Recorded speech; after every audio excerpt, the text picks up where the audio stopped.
Have you ever felt tired, not from the weight of life, but from the way every small thing seems to touch you, move you, shake you? One look, one word, one message without a smile can ruin your entire day. You are not tired because life is hard. You are tired because everything gets to you. There was a man who lived just like that. At one point in his life, everything triggered him.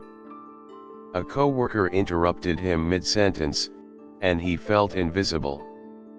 A friend sent a short message without an emoji, and he felt abandoned. Someone took credit for his work, and he felt betrayed. These moments did not just come and go. They clung to him like dust in a storm. Some days he could not even name what made him upset. The emotion would rise like a wave, silent at first, then heavy and overwhelming. He would drown in it before he even realized he was underwater. It felt normal. It felt justified. But with time, it became unbearable. The exhaustion did not come from the world. It came from within. From how tightly he held every slight, every delay, every forgotten thank you. He was tired of the weight. He was tired of himself. One morning, he sat alone and wrote in an old notebook, "I want to be calm, no matter what." That sentence became a beginning, not a solution. It was not a magic phrase. It was a quiet decision. From that day on, he started to observe his emotions, not judge them. Like a wise elder watching the seasons pass, he paid attention to the heat that rushed to his face when he felt ignored, the silence that followed after an argument, the constant rewinding of conversations where he wished he had said more or said nothing at all. He realized these reactions were not flaws. They were habits. And like all habits, they could be changed. He began with silence. Not reacting immediately. Not defending himself at every turn. That silence felt strange. It felt like weakness. But within that silence, he discovered something rare. Space. Space to breathe. Space to think. Space to choose. He thought calm people were born that way. But he was wrong. Calm was a discipline. It was not the absence of emotion. It was the mastery of it. He practiced emotional minimalism. A concept simple but powerful. Not every rude comment needed a comeback. Not every change of plan required a storm. He stopped reacting to every little thing, not because he became cold, but because he began to value his peace more than his pride. He stopped performing for chaos. That decision made others uncomfortable. Some called him cold. Others called him distant. But the truth was simple. He had finally found clarity. There was a time someone raised their voice at him in front of others. The old him would have fought to defend his name. But now, he just looked them in the eyes, said nothing, and walked away. Not out of fear. Out of wisdom. That evening, as he sat alone again, he felt the fire rise. But it had nowhere to go. He smiled. Not because it did not hurt, but because it no longer controlled him. He started choosing his thoughts like he once chose his clothes. With care. He began setting boundaries, not just with people, but with noise, with pressure, with his own inner critic. He used to think he had to fix everything. Now, he knew he only had to protect what truly mattered: his peace. This transformation was not instant. It came slowly, like rain soaking through dry earth. It came through resistance and repetition. He had to let himself fail at calm again and again, until one day, he succeeded. Others noticed the difference. He no longer chased closure. He no longer explained his silence. He let people misunderstand him. He let them leave. He let time speak for itself. And as he stopped reacting, the world lost its grip on him. What used to ruin his day became background noise. What used to keep him up at night no longer reached his soul. And this is when he realized, he was no longer trying to win arguments or prove anything. He was trying to stay free. That is when he remembered the wisdom of the elders.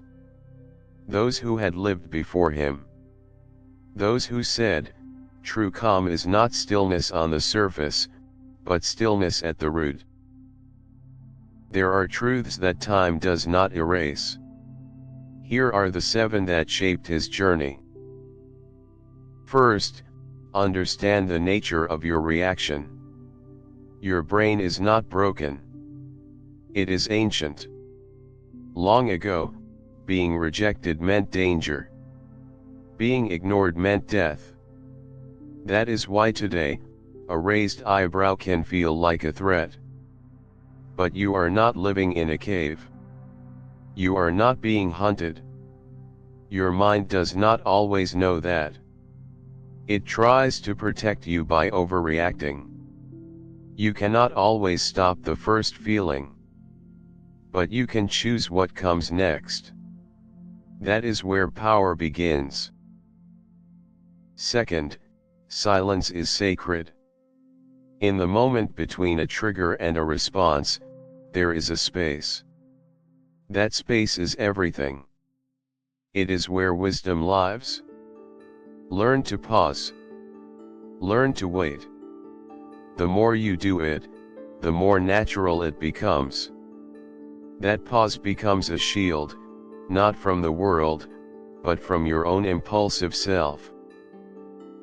Third, not all energy belongs to you. People will project their fears, their pain, their confusion. They will throw it like shadows on the wall. But it does not have to be yours. Say to yourself, this is not my weight. This is not my storm. Let it pass by. Let it go. Carry only what is yours to carry.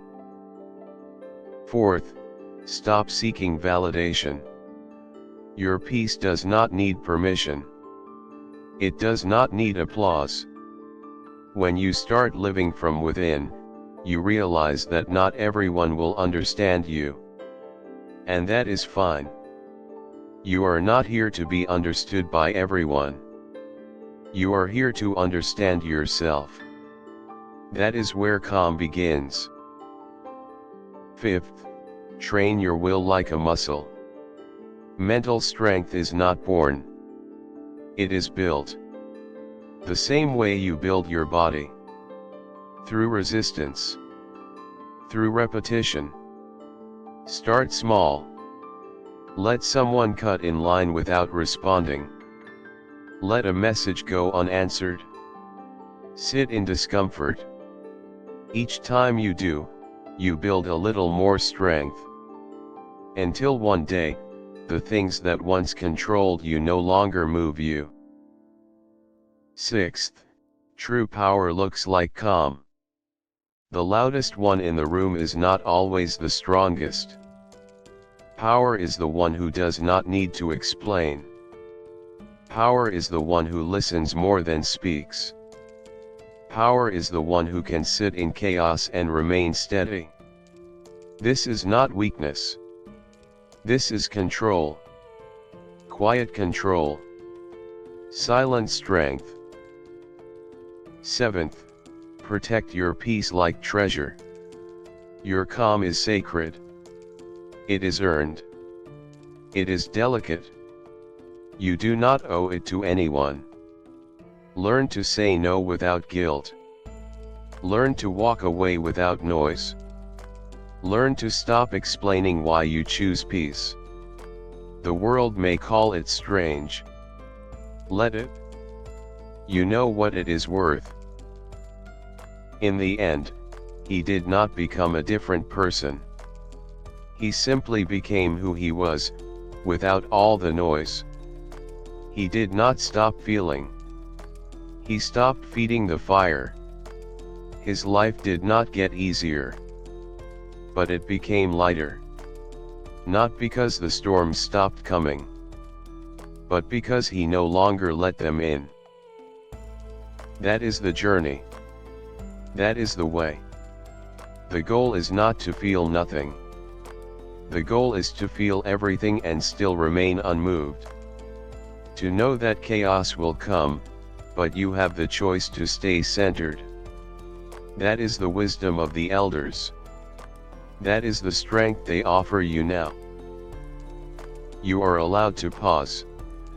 You are allowed to protect your peace. You are allowed to move on. You do not have to react. You do not have to prove. You only have to choose.